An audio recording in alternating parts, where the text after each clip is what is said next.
Hovorí sa, že dobrého jedla nikdy nie je dosť. To si povedali aj členovia nášho štábu, zbalili sa a vyrazili do ďalekého srdca Anglicka. Cesta bola dlhá a chuť na dobré jedlo každým kilometrom v aute rástla. Členovia expedície dorazili na miesto skoro ráno. Ľudia sa predbiehali, ochránka bola v strehu a veľké nákupné vozíky sa stali hľadanou módnou výbavou. Ste zvedaví, čože sa to dialo v Anglicku posledný novembrový týždeň? Good morning, je posledná novembrová sobota, no a my sa nachádzame, hádajte kde?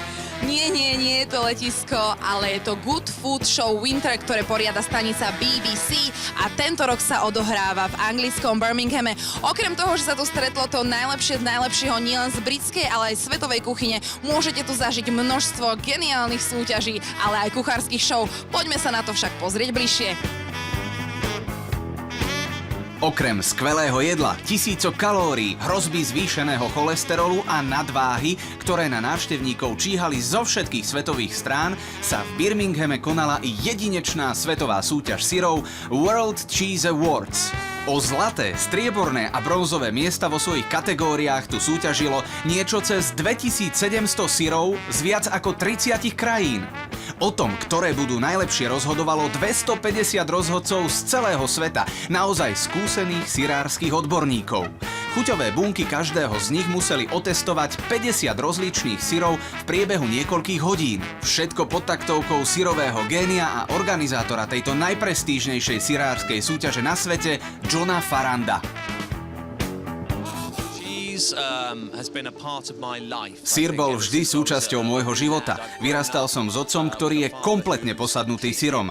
V roku 1998 sme spolu vytvorili koncept svetovej súťaže syra, ktorá je veľmi odlišná od iných súťaží tohto zamerania.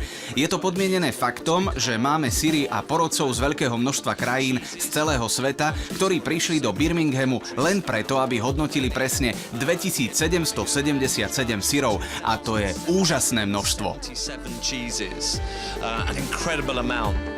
Slovenský kozí syr sa umiestnil vo svojej kategórii na krásnom bronzovom mieste. Cesta k tomuto oceneniu musela byť tvrdou drinou, však? Cesta bola dlhá a ťažká, konkurencia, v ktorej sme súťažili, bola mimoriadne náročná. Súťažili sme v kategórii medzi 2780 syrmi, hodnotilo nás 250 expertov z celého sveta a podarilo sa nám získať za náš kozí zrejúci syr 12-mesačný bronzovú medailu. Výborne, gratulujem ešte raz. Ja sa priznám, že mám veľmi rada syry a preto by ma zaujímalo, aké je tajomstvo úspechu dobrého syra. Úspech spočíva v tom, že musíte veľmi tvrdo pracovať, musíte mať veľmi dobrý tím ľudí, musíte mať veľmi dobré vstupné syroviny a samozrejme pozitívny vzťah k práci a k syrom a možno sa na konci dostaví nejaký úspech.